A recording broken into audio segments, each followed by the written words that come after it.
In response, he's formulated his own theory, known as the triarchic theory of intelligence. The basic idea of the triarchic theory is that people who are intelligent know what they do well, and then they make the most of it in their life. They somehow incorporate it in their lives and use it. They figure out what they don't do well, their weaknesses, and then they find ways around that.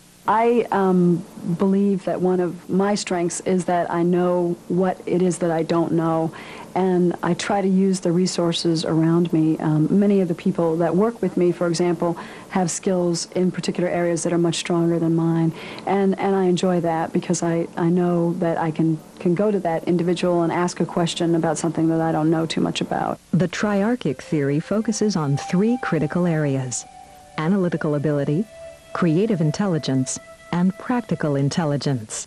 Analytical intelligence is what you use when you analyze things like problems. So, for example, you analyze a mathematics problem, or you might compare and contrast two systems of government, or you might critique something like critique a concert.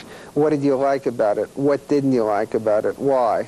But the basic idea is this sort of critical thinking that you do. Practical intelligence is what you use when you put into practice your abilities. So, for example, you learn something in a math class and you use it in doing your income taxes. Or you might implement something, like you or someone else has come up with a plan, and it's one thing to have the plan, but can you really make it work? Creative intelligence is what you use when you come up with good new ideas. So you might create a poem, or you might create a work of art, or you might create a relationship with somebody. Or imagine what it would be like if temperatures in the world increased 20 degrees all of a sudden. What would be the effects? So what's common to all these things is thinking in relatively novel ways rather than familiar ways. Like many other areas of psychology, the nature of intelligence continues to be a subject of much research.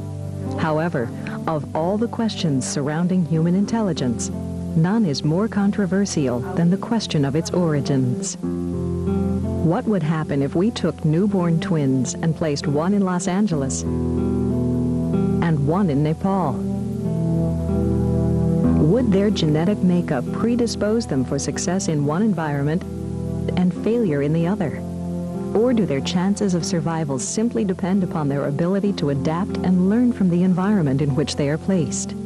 We're at the point now where most psychologists would agree that both the genes and the environment do play crucial roles in fashioning our intellectual ability. Perhaps the disagreement concerns exactly how much of each contributes to the mix. On the nature side of the debate, heritability is one of the things that psychologists point to as evidence of genetic influence on intelligence. Heritability represents the percentage of variation within a given population that is due to heredity. When this concept is applied to intelligence, the results are compelling. One of the best examples of how genetics may influence intelligence comes from a pair of twins who were raised apart in England. One was raised in a family in which educational opportunities and reading materials were readily available, and the other was raised in a family in which such opportunities were simply not there. However, the twin in the second family was enormously interested in reading and had a library card and did quite a bit of reading on her own. When the twins were reunited and studied at Minnesota, we found that they were both extremely intelligent, both very well matched in intelligence, and both avid readers of the same kinds of materials. This is a nice example of how individuals will create or seek out opportunities consistent with their genetically based tendencies. Convincing as this story may be, not all twins follow this example. Dr. Siegel and other researchers have seen cases in which environment seems to have had a stronger influence on the twins' intelligence. We have seen reared apart identical twins who have come from different sorts of homes, and in some cases, the more educationally advantaged twin has done better in IQ testing, in other sorts of mental performance tests than the other co-twin has. I think we need to realize that environments really begin in the womb. It could be that one twin receives more prenatal nutrition than the other, or one twin has more difficult birth history than the other. And all of these things at some level might cause depression of intellectual ability in one of the twins. Regardless of its origin, intelligence plays a role in helping us adapt and survive in familiar and unfamiliar environments. When I got here from Nepal a little bit, everything is very amazing, everything is big. That's a big car and traffic and big road.